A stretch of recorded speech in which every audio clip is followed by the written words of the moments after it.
ہر وقت بندہ دکھی بے چین، ہر وقت زندگی توڑ رہی ہے، دولت کے انبار ہونے کے باوجود پوری نہیں پڑ رہی، کثرت ہے لیکن برکت نہیں ہے، ہر نعمت نصیب ہے لیکن نعمت سے تلذذ نصیب نہیں ہے، تو وہ ایک عجیب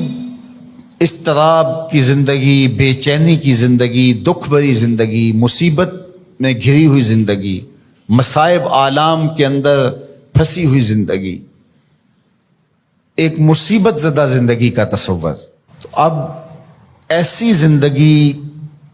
کے اسباب کیا ہیں؟ علماء نے اس کے 5 اسباب بیان کیے ہیں۔ اگر ہم میں سے کسی کے پاس ان اسباب میں سے ایک بھی ہو تو اس کو فی الفور دور کرنا چاہیے، اور اگر خدا نخواستہ کسی کے اندر وہ 5 سبب پائے جائیں تو اس کو تو بہر صورت ایک نئی زندگی کا، خوبصورت زندگی کا، ایک پرسکون زندگی کا آغاز کرنے کے لیے ان چیزوں کو ترک کرنا چاہیے۔ پہلی چیز جو بدبختی اور بے کیف زندگی کا سبب و ذریعہ ہے وہ ہے ترک الصلاۃ، نماز کا ترک کرنا۔ جو شخص تارک نماز ہے وہ زندگی کا تلذذ کبھی بھی حاصل نہیں کر پاتا۔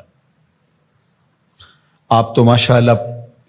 نمازی ہیں، جمعۃ المبارک کی حاضری بھی نصیب ہوتی ہے، کبھی ایسا ہو کہ آپ لمبے سفر سے آئے ہوں اور اتنے تھکے ہوں، صبح کو جاگ نہ آئی ہو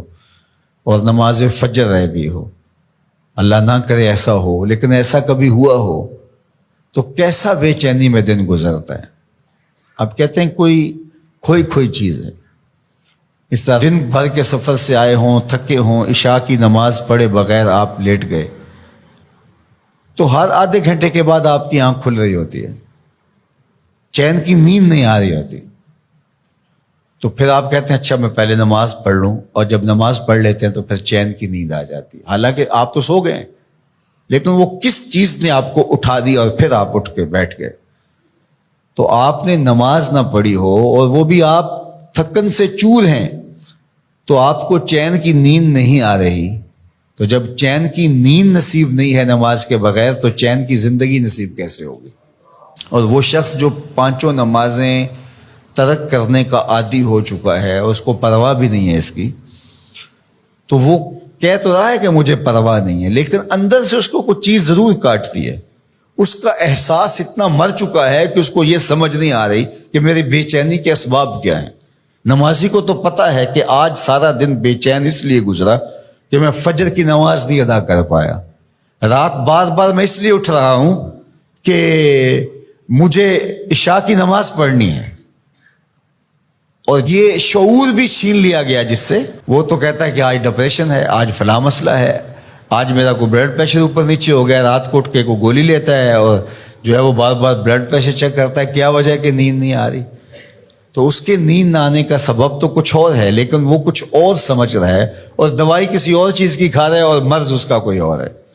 تو یہ بدبختی ہوتی ہے کہ کوئی شخص تارک نماز ہو، تو 5 گانا نماز یہ شعار زندگی بن جائے تو انسان کی شقاوت سعادت میں بدل جاتی ہے اور وہ بدبختی سے خوشبختی کی جانب عازم سفر ہو جاتا ہے۔